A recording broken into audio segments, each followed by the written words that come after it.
And welcome back in my YouTube channel biology with Neha ma'am. Friend, इसके पहले की video में हमने टेरिडोफाइटा देखा था।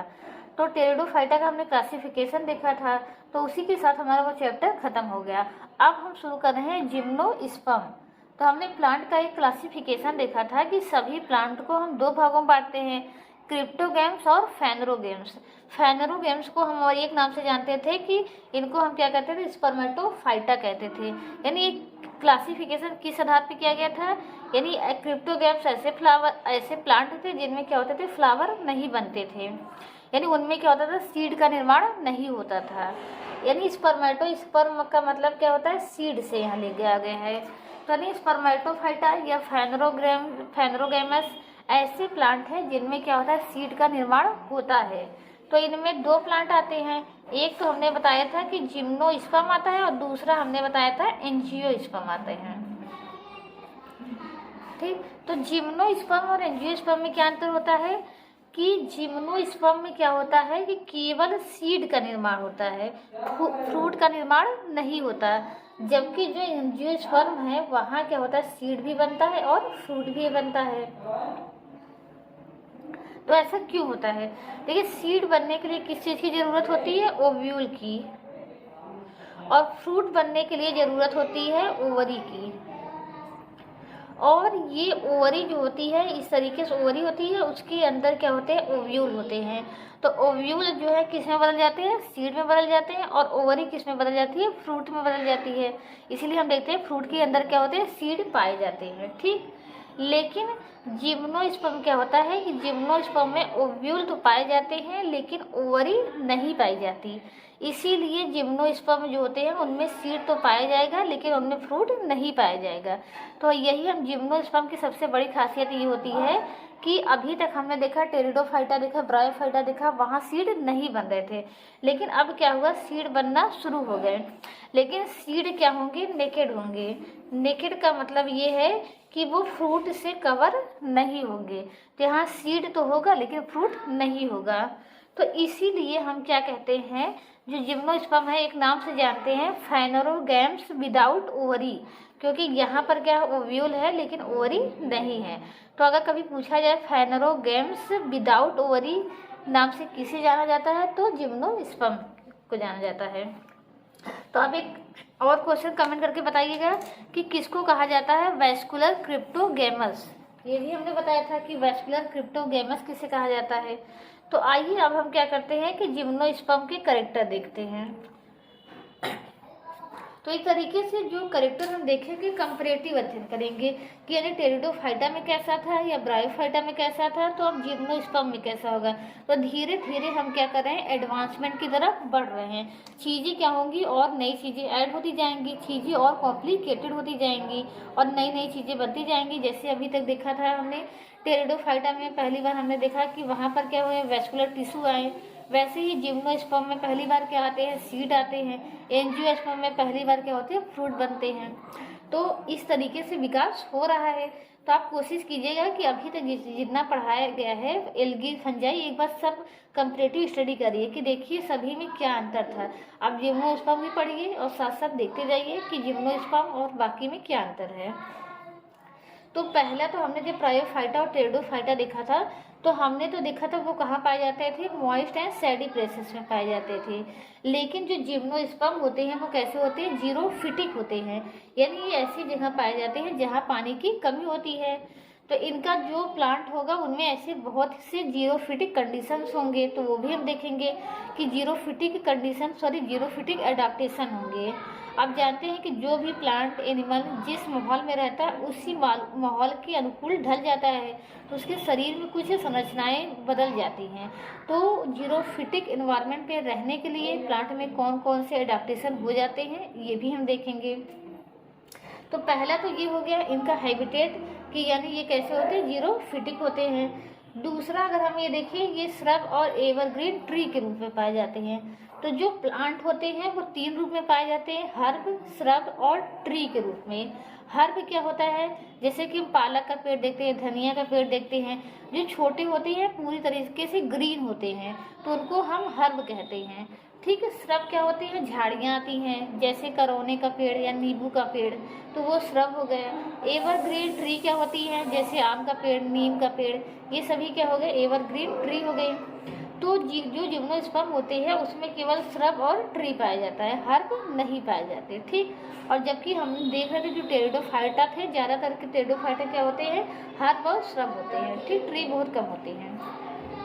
और इसके बाद का अंतर देखिए, सबसे बड़ा अंतर अगर देखना पड़े जिम्नोस्पर्म का और टेरिडोफाइटा का, तो टेरिडोफाइटा में क्या होता था कि स्पोरोफिटिक अलग प्लांट बॉडी होती थी, गैमेटोफिटिक अलग प्लांट बॉडी होती थी। वहाँ पर भी मेन प्लांट बॉडी क्या होती थी, स्पोरोफिटिक होती थी। यहाँ पर भी क्या होगा, मेन प्लांट बॉडी स्पोरोफिटिक ही होगा। लेकिन जो गैमेटोफाइट है अब वो क्या होगा, स्पोरोफाइट पे डिपेंड हो जाएगा। टेरिडोफाइटा में क्या होता था, ऐसा नहीं होता था। स्पोरोफाइट स्पोर बनाता था, स्पोर कहीं दूर जा करके जर्मिनेट होकर के क्या बना लेता था, गैमेटोफाइट बना लेता था। लेकिन यहाँ ऐसा नहीं होगा, यहाँ जो गैमेटोफाइट होगा वो स्पोरोफाइट पे डिपेंड रहेगा।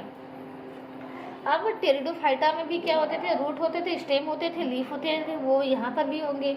लेकिन टेरिडोफाइटा में क्या होता था, एडवेंटिशियस रूट पाया जाता था, और यहाँ पर क्या है, टैप रूट पाए जाएंगे। स्टेम अगर देखें तो ये स्टेम कैसा होगा, हमेशा इरेक्ट होगा। ये ब्रांच भी हो सकता है और अनब्रांच भी हो सकता है। ब्रांच होता है पाइनस में, अनब्रांच होता है साइकस में। और स्टेम कैसे होते हैं, वुडी होते हैं, यानी जैसे नीम का आप देखते हैं उस तरीके से, ठीक। लीफ कैसी होती है, लीफ डाइमॉर्फिक होती है। डाइमॉर्फिक का मतलब दो प्रकार की होंगी, फोलिएज होंगी और स्केली होंगी। देखिए कुछ लोग कमेंट करते हैं कि मैम प्लीज़ हिंदी में पढ़ाया करिए, तो देखिए ये सभी ऐसी, इसमें कोई टर्मिनोलॉजी नहीं यूज हुई है जिसका हिंदी बताने की ज़रूरत पड़े। जैसे अब यहाँ फोलिएज आया है, स्केली आया है, तो जो बुक से हम पढ़ा रहे हैं वो इंग्लिश में ही हमने ली है, तो उसकी हिंदी वहाँ नहीं दी हुई है कि फोलिएज का मतलब क्या होता है, स्केली का मतलब क्या होता है। लेकिन आप चाहें तो इसको इसी तरीके से याद रख सकते हैं, हिंदी ना याद रख करके आप इंग्लिश ही याद रख सकते हैं। जैसे सब इंग्लिश में याद कर रहे हैं वैसे आप भी इंग्लिश में याद कर सकते हैं कि लीफ जो होती है दो प्रकार की होती है, फोलिएज और स्केली। और बाकी देखिए इसमें और बाकी कहीं ऐसा कोई शब्द नहीं यूज हुआ है। जैसे स्पोरोफाइट को हम क्या कहते हैं, बीजाणु उद्भिद कहते हैं, और गैमेटोफाइट को क्या कहते हैं, युग्मकोद्भिद कहते हैं। तो उससे अच्छा याद करने से अच्छा है कि हम स्पोरोफाइट और गैमेटोफाइट ही याद करें। तो लीफ क्या होती है, डाइमॉर्फिक होती हैं, फोलिएज होता है और स्केली होती है। बाकी आप ये कर सकते हैं कि चीज़ों को एक बार से समझ सकें और समझ करके क्या कर सकें, उसकी हिंदी आप खोज सकते हैं। क्योंकि फोलिएज का अगर मतलब आप हिंदी में खोजना चाहेंगे तो मिल जाएगा, और बाकी जिसकी हमें हिंदी पता रहेगी वो हम बताते चलेंगे, जिसकी नहीं पता रहेगी बस वही नहीं बता पाएंगे। और बाकी तो हम पूरी कोशिश कर रहे हैं कि जो हिंदी में पढ़ रहे हैं, इसलिए हम जो भी पढ़ा रहे हैं उसको पूरा हिंदी में ही समझा रहे हैं। इंग्लिश का एक भी वर्ड नहीं यूज कर रहे हैं समझाने में। लेकिन कुछ ऐसी चीज़ें हैं जो मजबूरी में इंग्लिश में ही लिखनी पड़ती हैं, तो इसीलिए इंग्लिश में लिख रहे हैं। लेकिन टारगेट देखिए दोनों हैं, इंग्लिश वाले भी और हिंदी वाले भी हैं। तो लीफ क्या होती है, डाइमॉर्फिक होती है, यानी फोलिएज होती है और स्केली होती हैं। तो जो फोलिएज लीफ होती है वो कैसी होंगी, बड़ी होंगी, हरी होंगी, नीडल शेप्ड होंगी और पिन्नेटली कंपाउंड होंगी। देखिए कंपाउंड लीफ और सिंपल लीफ ये आप सभी लोग जानते होंगे क्या होता है, ठीक। तो लीफ जब इसी तरीके की केवल एक सिंगल लीफ होती है तो उसको हम कहते हैं सिंपल लीफ कहते हैं। जब लीफ क्या होती है, कई छोटे छोटे लीफलेट्स में टूट जाती है, एक एक लीफ होती है और छोटे छोटे क्या होती है, लीफलेट्स में टूट जाती है इस तरीके से, ठीक। जैसा कि आप नीम में देखते होंगे, नीम का पेड़ देखे ही होंगे, नीम में जो छोटी छोटी पत्तियां करती है वो एक्चुअली में पत्ती न होकर के वो क्या होती है, पत्रक होती हैं। वो पत्ती न होकर के क्या होती है, पत्रक होती है, यानी लीफलेट्स होती हैं,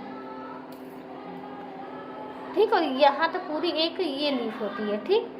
ये पूरी लीफ है जो क्या बदल गई है, छोटे छोटे लीफलेट्स में बदल गई है। तो इसी को कहा जाता है कंपाउंड लीफ। और कंपाउंड लीफ भी दो प्रकार का होता है, एक होता है पिन्नेटली कंपाउंड लीफ, एक होता है पामेटली कंपाउंड लीफ। तो इस तरीके की जब संरचना रहती है तो इसको कहा जाता है पिन्नेटली कंपाउंड लीफ, और एक होता है पामेटली कंपाउंड लीफ। पामेटली मतलब जो लीफलेट्स होते हैं काफ़ी बड़े बड़े होते हैं इस तरीके से।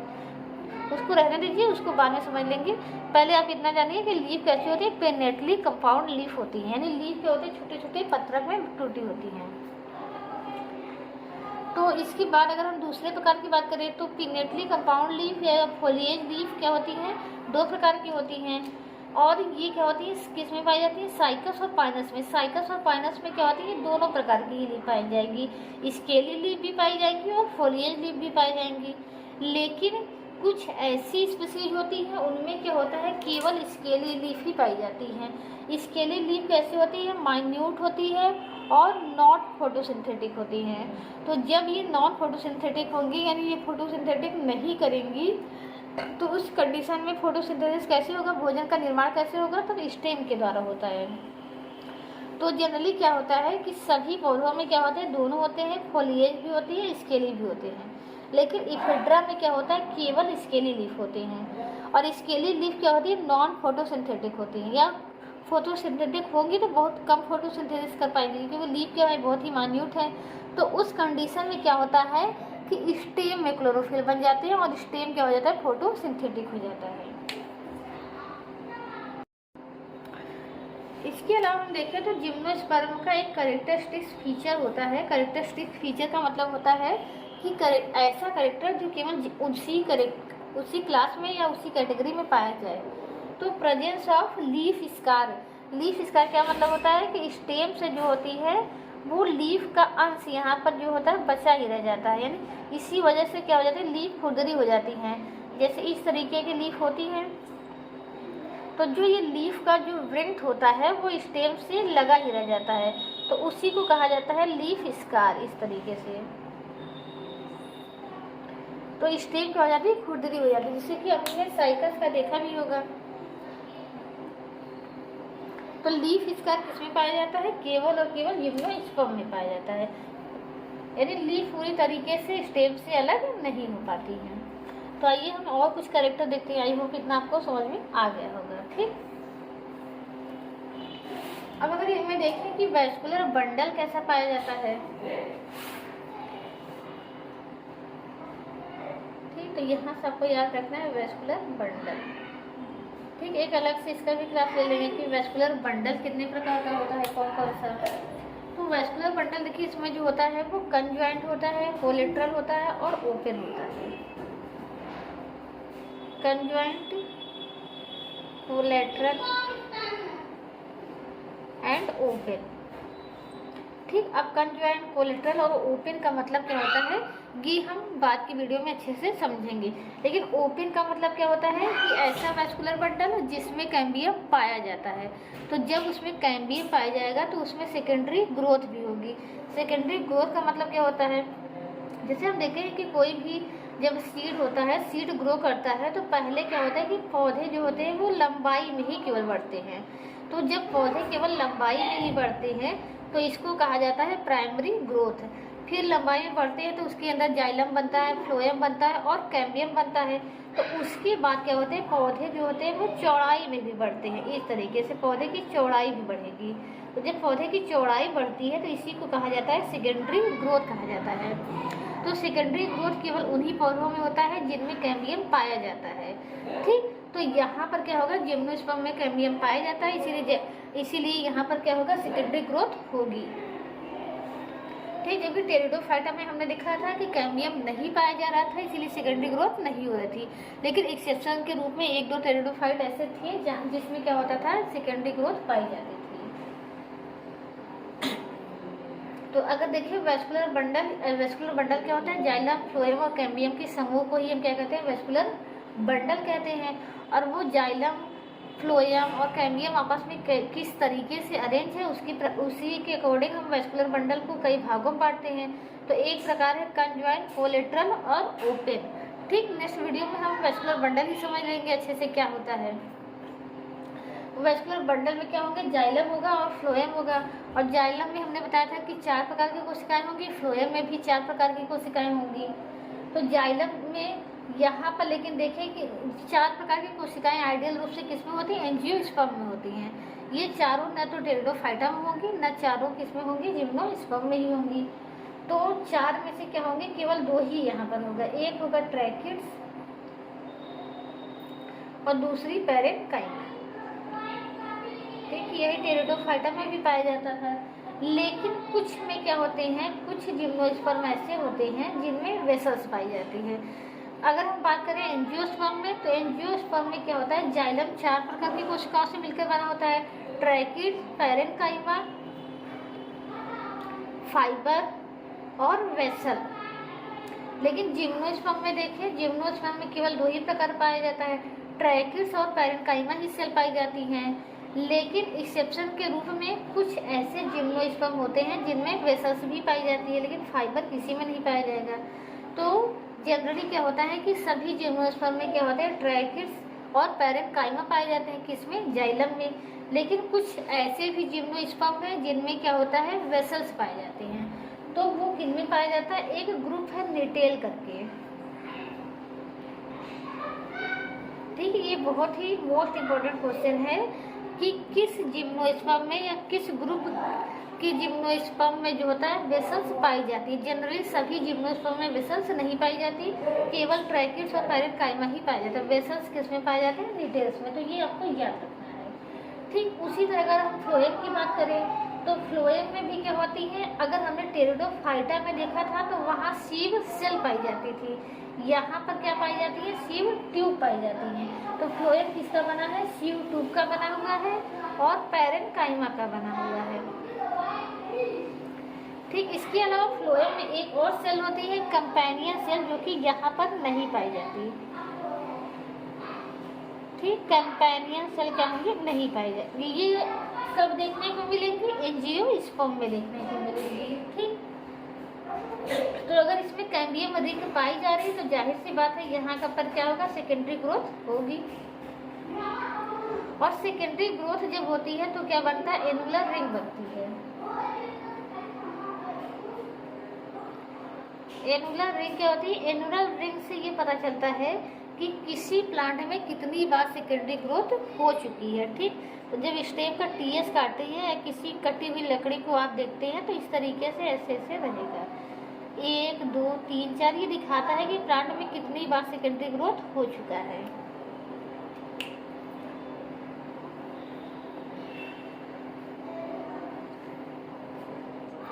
अगर इसकी वुड की बात करें यानी लकड़ी की बात करें तो ये 2 प्रकार की होता है, एक होता है मैनोजाइलिक,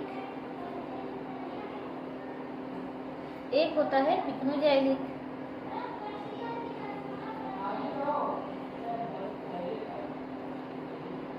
ठीक, तो मैनोजाइलिक क्या होता है, ये वुड, ये पिक्नोजाइलिक क्या होता है, कॉम्पैक्ट होता है यानी ठोस होता है। और जबकि मैनोजाइलिक क्या होता है, कॉम्पैक्ट नहीं होता, यानी लकड़ी जो होती है एकदम ठोस नहीं होती। ठीक, उसकी इस तरीके से जैसे आप पपीता की देखते हैं, पपीते की लकड़ी क्या होती है, एकदम ठोस नहीं रहती, तो उस तरीके की कैसी रहती है, मैनोजाइलिक की। और पिक्नोजाइलिक क्या रहती है, एकदम ठोस लकड़ी रहती है, जैसे कि हम देखते हैं नीम का देखते हैं, आम का देखते हैं। तो ऐसा क्यों होता है, इसका कॉम्पैक्ट होता है, इसका कॉम्पैक्ट क्यों नहीं होता, क्योंकि इस प्रकार में क्या होता है, मैनोजाइलिक वुड में जो सेल्स पाई जाती हैं वो क्या होती है, कोमल होती हैं, सरल होती हैं, इस वजह से उनकी भित्ति जो होती है पतली होती है। तो ऐसी 2 ही सेल्स होती हैं, एक कॉर्टेक्स की सेल होती है और एक पिथ की सेल होती है।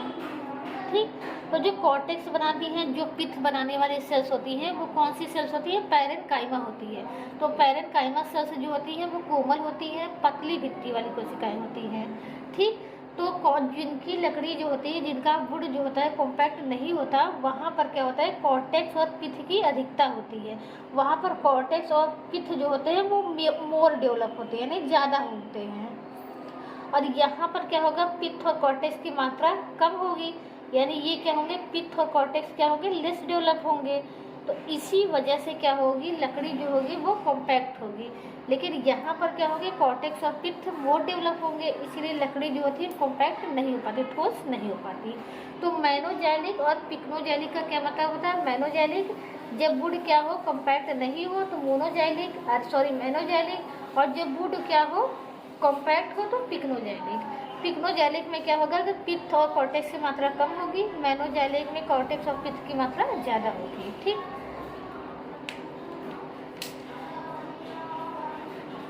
इसके आगे का देखते हैं। अगर हम लीफ देखें तो लीफ हमने कहा कि ये कैसा है, जीरोफिटिक है। तो जो भी प्लांट जीरोफिटिक होते हैं उनकी लीफ क्या होती है, थिक होती है, मोटी होती है। उसके लीफ के ऊपर क्या होता है, क्यूटिकल होता है। क्यूटिकल क्या होता है, एक आवरण होता है जो कि पानी की वाष्पोत्सर्जन को रोकता है। इसके अलावा स्टोमेटा क्या होते हैं, सनकिन होते हैं। सनकिन मतलब होते हैं, सनकिन का मतलब होता है कि गड्ढे में धंसा होना, सनकिन स्टोमेटा। यानी लीफ क्या होंगे, जैसे लीफ है तो लीफ के एकदम ऊपर ऐसे सामने सामने नहीं पाए जाएंगे, लीफ में ऐसे गर्त होंगे, उस गर्त में जाकर के स्टोमेटा पाए जाएंगे। किस लिए पाए जाएंगे, ताकि पानी का वाष्पोत्सर्जन कम हो सके, ट्रांसपिरेशन कम हो सके, इसलिए। तो जो जीरोफिटिक होते हैं उनमें क्या होते हैं, लीफ थिक होती है, क्यूटिकल का आवरण होता है और सन के स्टोमेटा होते हैं। तो जिम्नोस्पर्म भी क्या है, एक जीरोफिटिक है तो उसमें भी ये देखने को मिलता है। इसके अलावा हम अगर देखें, हमने कहा था कि लीफ में जो सेल्स होती है उसको हम क्या कहते हैं, मीसोफिल सेल कहते हैं। और ये मीसोफिल सेल क्या होती हैं, दो भागों में बटी भी हो सकती हैं। एक होता है पैलिसेड पैरेन्काइमा, एक होता है पैलिसेड पैरेन्काइमा, ये हम इसमें अच्छे से देखेंगे। एक होता है स्पंजी पैरेन्काइमा। ठीक, तो मीसोफिल सेल्स क्या होती है, दो प्रकार की में डिवाइड होती है, पैलिसेड पैरेन्काइमा और स्पंजी पैरेन्काइमा। किसमें, साइकस में। अगर लेकिन पाइनस की बात करें तो पाइनस में क्या होता है कि मीसोफिल सेल्स जो होती हैं वो पैलिसेड पैरेन्काइमा और स्पंजी पैरेन्काइमा में नहीं बटी होती, तो वहाँ सिंपली हम सेल को किस नाम से जानते हैं, मीसोफिल सेल नाम से। किसमें, पाइनस में।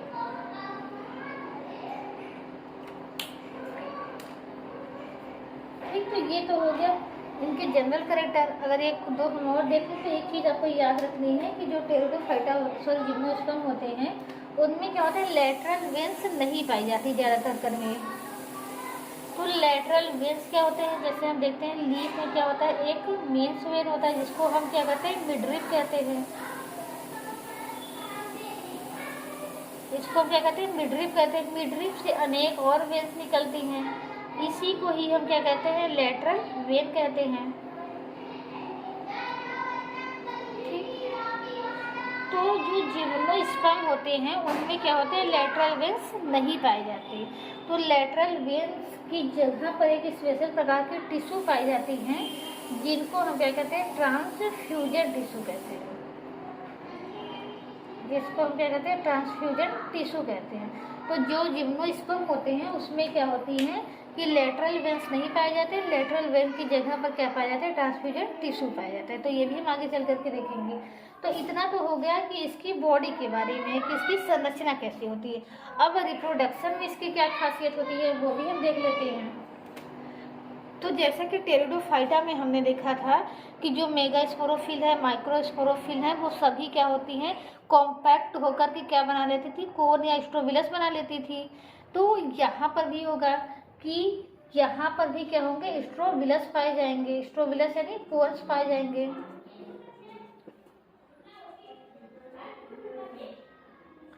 स्ट्रोबाइलस या कोन पाए जाएंगे। और इस कोन के अंदर क्या होगा, मेगास्पोरोफिल होगी, माइक्रोस्पोरोफिल होगा, ये हम जानते ही हैं। इनके अंदर क्या होगा, स्पोरोफिल होगा। ठीक, दोनों ना लिख करके एक ही लिख रहे हैं। इनके अंदर क्या होता है, कोन के अंदर क्या होता है, स्पोरोफिल होते हैं। स्पोरोफिल पे क्या लगे होते हैं, स्पोरेंजिया लगे होते हैं। स्पोरेंजिया में क्या बनते हैं, स्पोर बनते हैं। ठीक, स्पोर कहाँ बनते हैं, स्पोरेंजिया के अंदर बनते हैं। स्पोरेंजिया कहाँ लगी होती है, स्पोरोफिल पे लगी होती है। स्पोरोफिल क्या होती है, एक विशेष प्रकार की लीफ होती है। और स्पोरोफिल आपस में कॉम्पैक्ट होकर के क्या बनाती है, स्ट्रोबिलस बनाती है, या इसी को हम कोन कहते हैं। तो ये जो स्ट्रोबिलस या ये कोन जो होता है, ये मोनोस्पोरेंजिएट भी हो सकता है कि उसमें एक ही प्रकार का स्पोरोफिल हो, या ये बाइस्पोरेंजिएट भी हो सकता है। तो स्पोरोफिल क्या हो सकता है, मोनोस्पोरेंजिएट भी हो सकता है या बाइस्पोरेंजिएट भी हो सकता है। ठीक, मोनोस्पोरेंजिएट मतलब एक ही प्रकार का हो, बाइस्पोरेंजिएट मतलब दो प्रकार का हो। क्या एक ही प्रकार का हो? यानी केवल उसमें क्या होंगे, या तो मेगास्पोरोफिल पाए जाएंगे या माइक्रोस्पोरोफिल पाए जाएंगे। जो बाइस्पोरेंजिएट होगा उसमें क्या होंगे, दोनों पाए जाएंगे, मेगास्पोरोफिल भी पाया जाएगा और माइक्रोस्पोरोफिल पाए जाएंगे। और अगर हम डेवलपमेंट ऑफ स्पोरेंजिया देखें तो हमने देखा था कि टेरिडोफाइटा में जो स्पोरेंजिया का डेवलपमेंट होता था वो लेप्टोस्पोरेंजिएट और यूस्पोरेंजिएट दोनों प्रकार का होता था। लेकिन यहाँ पर क्या होगा, केवल यूस्पोरेंजिएट होगा, केवल यूस्पोरेंजिएट होगा, और ये आपको याद रखना है। ठीक, अगली बार क्या होता है, जिम्नोस्पर्म का पूछा गया, सॉरी एंजियोस्पर्म का पूछा गया था कि वहाँ पर स्पोरेंजिया का डेवलपमेंट कैसे होता है।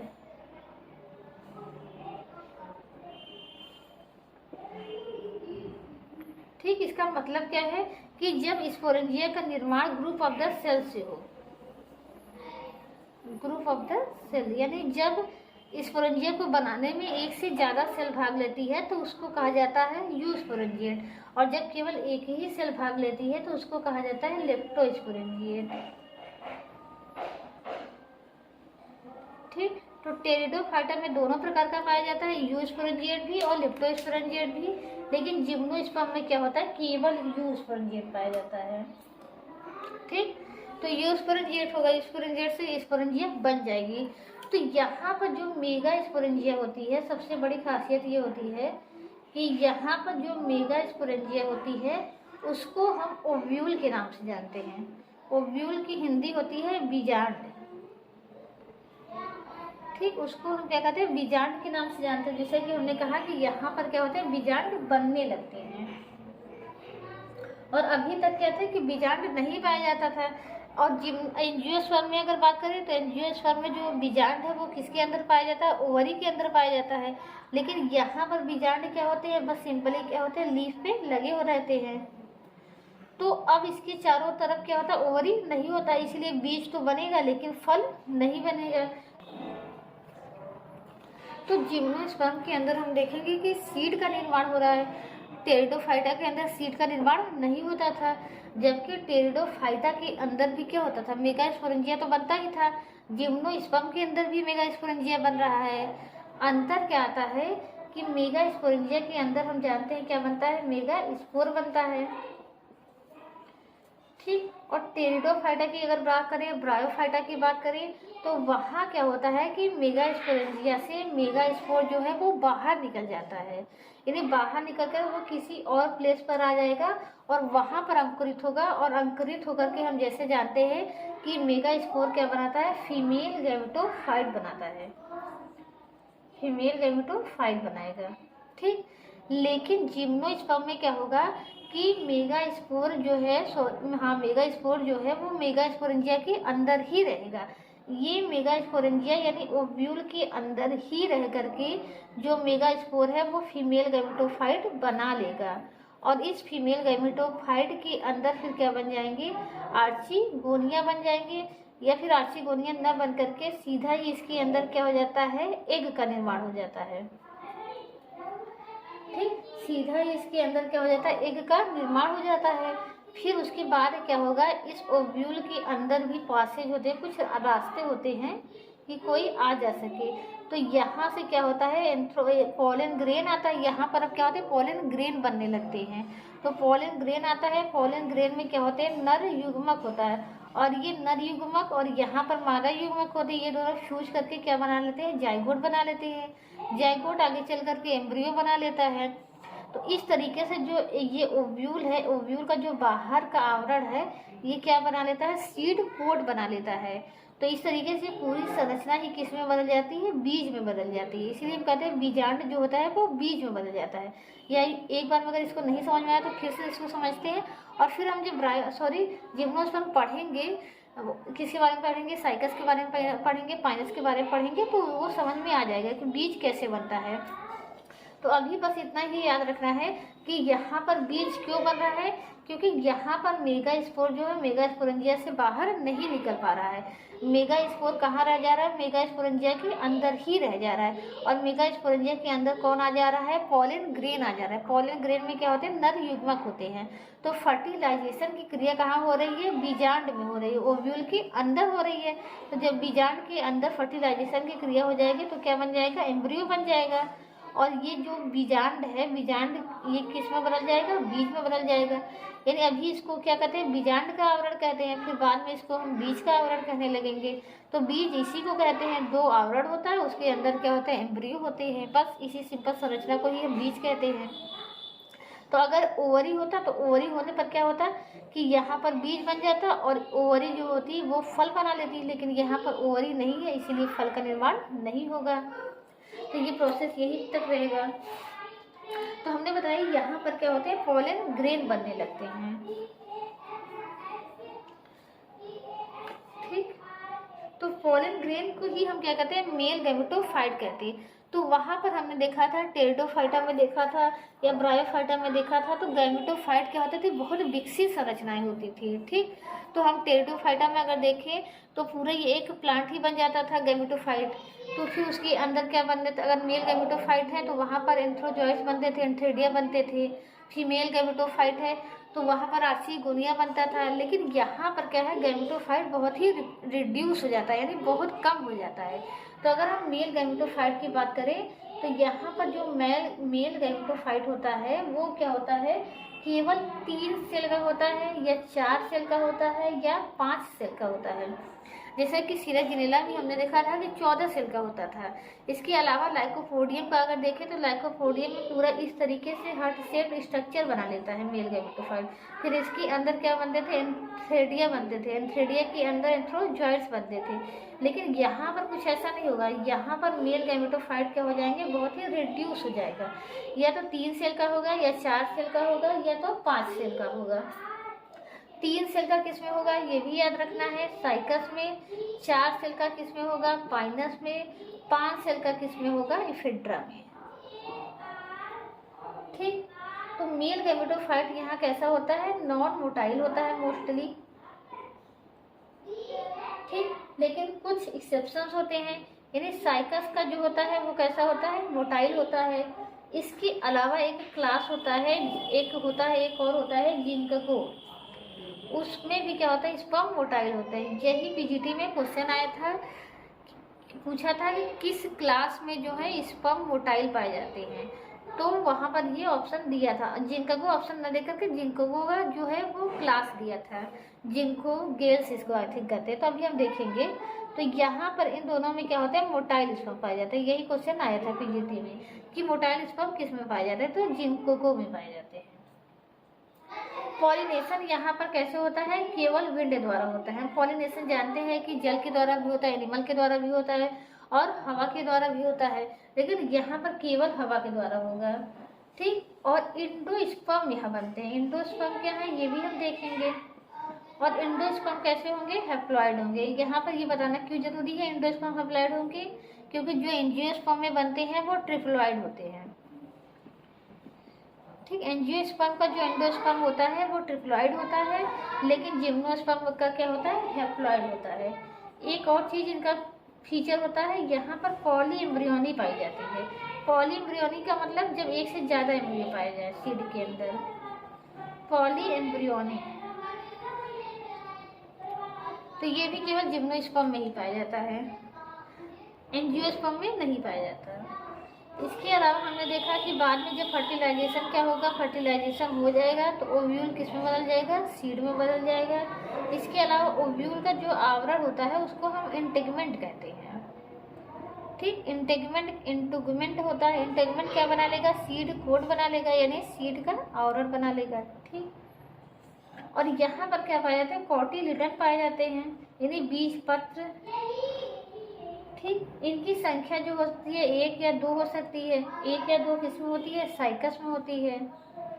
ये मैनी हो सकते हैं, कई हो सकते हैं पाइनस में। ठीक, तो कोटिलेडन की संख्या किसमें ढेर सारी होती है? फाइनस में, किसमें 1 या 2 होती है? तो साइकस में होती है। तो ये इस तरीके से हमने क्या देख लिया, इनका जनरल कैरेक्टर देख लिया। तो एक बार इसको आप फिर से रिवाइज करेंगे और फिर जब हम इनकी स्पीशीज पढ़ लेंगे तो एकदम अच्छे से समझ में आ जाएगा। तो इसके बाद के नेक्स्ट वीडियो में हम क्या देखेंगे, जिम्नोस्पर्म का क्लासिफिकेशन देखेंगे और जिम्नोस्पर्म और एंजियोस्पर्म में क्या अंतर होता है और क्या समानताएं होती हैं वो भी देखेंगे।